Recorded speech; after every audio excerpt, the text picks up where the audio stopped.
Cerita pertama saya bawa tentang Imam Ghazali. Ini ada pelajarannya.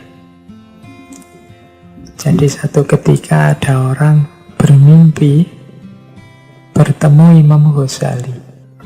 Orang ini terus bertanya pada Imam Ghazali, "Wahai Imam, sampean dapat balasan apa? Apa yang Allah lakukan atas Anda?" Ini karena Imam Ghazali ini kan manusia yang luar biasa, dapat gelar Hujjatul Islam, manfaat karyanya tidak henti-henti sampai sekarang, memberi manfaat pada orang lain. Menurut logika kita itu pasti beliau ini sudah mendapat tempat terbaik di sisi Allah. Terus makanya orang yang dalam mimpi bertemu beliau ini tanya seperti itu. Tapi Imam Ghazali menjawab, "Allah menghadapkan aku kepadanya, lalu menanyakan padaku, dengan pahala apa aku menghadapnya? Lalu aku sebutkan berbagai amal perbuatanku yang baik. Dia berfirman, aku tidak menerima semua itu. Aku hanya menerima satu amalmu pada suatu hari. Ketika itu ada seekor lalat yang hinggap di tinta kolammu untuk minum. Sedangkan saat itu engkau sedang menulis. Kemudian engkau berhenti menulis untuk memberi kesempatan lalat itu minum. Karena kasih sayangmu terhadapnya, aku mengasihimu." Kemudian Allah berfirman, "Bawalah hambaku ini ke surga." Cerita ini indah. Ada dua pesan utama menurut saya dari cerita di Nashoihul Ibad ini. Yang pertama, jangan menyombongkan amal, jangan membanggakan kebaikan. Karena sebaik apapun, semulia, setinggi apapun amal baik kita, yang menerima atau menolak amal itu Allah. Allah yang lebih ngerti. Kadang-kadang kita menganggap satu amal ini sudah top, sudah baik, sudah luar biasa. Bisa saja Allah tidak menerima. Kalau dari cerita ini, Imam Ghazali dengan segudang prestasi, setinggi itu kemanfaatan untuk manusia, ternyata disebut satu-satu oleh Imam Ghazali, mungkin ini, mungkin ini.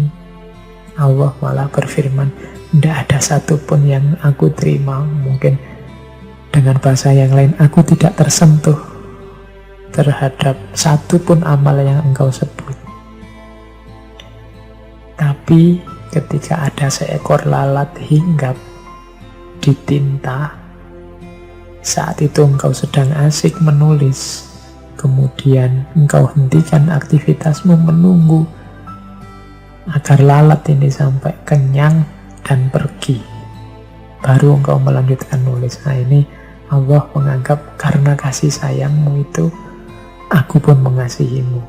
Jadi pelajaran pertama tadi, jangan menyombongkan amal, jangan membanggakan amal. Karena Allah yang tahu mana amal yang diterima, mana amal yang ditolak. Yang kedua, pelajaran kasih sayang. Ada banyak sekali cerita yang mengisyaratkan kasih sayang kita akan jadi kunci turunnya rahmat, turunnya kasih sayang Allah pada kita. Seperti ceritanya Imam Ghazali ini.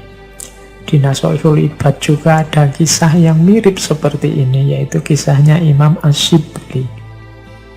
Imam Asyibli ini sama ceritanya seperti Imam Ghazali tadi. Ada seseorang bermimpi ketemu beliau yang saat itu beliau sudah meninggal. Imam Asyibli dalam obrolannya dengan orang yang memimpikan dia ini bercerita, Imam Asyibli cerita, setelah beliau meninggal, kemudian Allah menyapa, berfirman padaku, katanya Imam Asyibli, "Wahai Abu Bakar, sebab apa aku mengampunimu? Karena amal baikku, jawabnya Imam Shibli. Imam Shibli ini kan seorang ulama sufi, orang soleh yang tidak diragukan lagi manfaat dan kebaikannya. Jadi kalau ketika Allah tanya, kira-kira aku akan mengampunimu karena sebab apa? Jawabnya Imam Shibli, karena amal baikku. Tapi Allah menjawab, tidak, bukan karena itu. Kemudian Shibli menyebut semua ibadahnya, mungkin karena hajiku ya Allah, mungkin karena sholat malamku, mungkin karena puasaku, semuanya disebut. Tapi Allah jawabnya tetap tidak, bukan karena itu. Terus karena apa wahai Tuhanku? Sebab apa sih engkau mengampuniku kok tidak karena semuanya tadi? Ingatkah kamu, kata Allah, saat kamu berjalan di jalan kampung di daerah Baghdad, engkau dapati seekor anak kucing kecil. Anak kucing itu sangat lemah karena kedinginan sampai menggigil. Engkau ambil anak kucing itu karena kasihan. Lalu untuk menjaganya, engkau masukkan anak kucing itu ke dalam kantong yang engkau bawa. Iya, hamba ingat. Itu katanya Imam Shibli, ini yang pernah beliau lakukan. Karena rasa kasihmu kepada anak kucing itulah, maka aku merahmatimu. Kalau tadi Imam Ghazali kasih sayangnya pada lalat, Imam Shibli kasih sayangnya pada anak kucing. Ini pelajarannya sama. Cinta dan kasih sayang kita pada makhluknya Allah akan mengundang rahmat dan kasih sayangnya Allah kepada kita. Masih ada cerita yang saya bawa lagi, ini dari seorang sufi di Nashorul Ibad juga, tentang seorang sufi namanya Abu Ali Shakik bin Ibrahim al-Balkhi, atau orang sering menyebut nama beliau Shakik al-Balkhi. Shakik al-Balkhi ini putranya konglomerat, dia juga seorang bisnismen.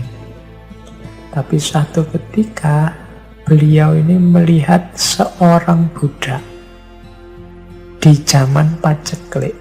Zaman paceklik itu berarti zaman susah, semua orang mengeluh.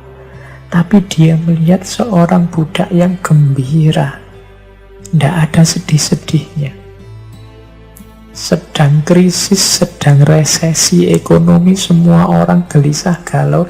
Dia melihat budak ini seneng, main-main, gembira, tertawa-tertawa.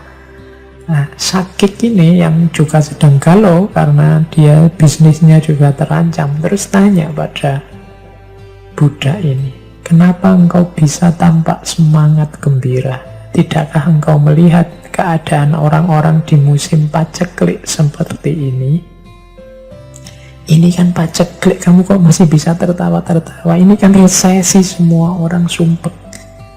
Katanya budak itu, saya tidak perlu merasa susah dengan muslim paceklik ini, karena Tuhan saya mempunyai ladang yang bebas untuk kami ambil apa saja yang kami butuhkan. Jawaban ini membuat Shakik kaget. Terus sadar, jika tuannya hanya memiliki ladang, sedangkan tuannya adalah juga makhluk yang miskin, dan budak itu tidak bingung masalah rezekinya karena bersandar pada tuannya, maka bagaimana seorang muslim seperti aku memusingkan soal rezeki, sedang Tuhanku adalah Tuhan yang maha kaya. Jadi budak ini merasa gembira, tidak ada sedih-sedihnya meskipun resesi, karena dia percaya pada tuannya yang punya ladang, yang ladangnya bebas diambil kapan saja. Membuat Shakik al-Balkhi ini sadar, layo, dia hanya tuannya. Padahal tuan yang dia sandari ini hakikatnya juga miskin juga kalau dibandingkan tuanku, yaitu Tuhanku yang maha kaya. Bagaimana aku bisa sedih urusan bisnis macet, urusan resesi, urusan rezeki yang tidak lancar? Bukankah Tuhanku, Tuhan kita, Maha Kaya? Kita bersandar pada Tuhan yang Maha Kaya, yang membebaskan kita mengambil apa saja yang kita butuhkan di muka bumi ini. Maka dari situ Syakik Al-Balkhi terus sadar, terus meninggalkan semua hartanya, menempuh jalan sufi. Karena dia sekarang sadar sandarannya adalah Tuhan yang Maha Kaya. Tidak pantas lagi dia sedih, dia gelisah soal rezeki.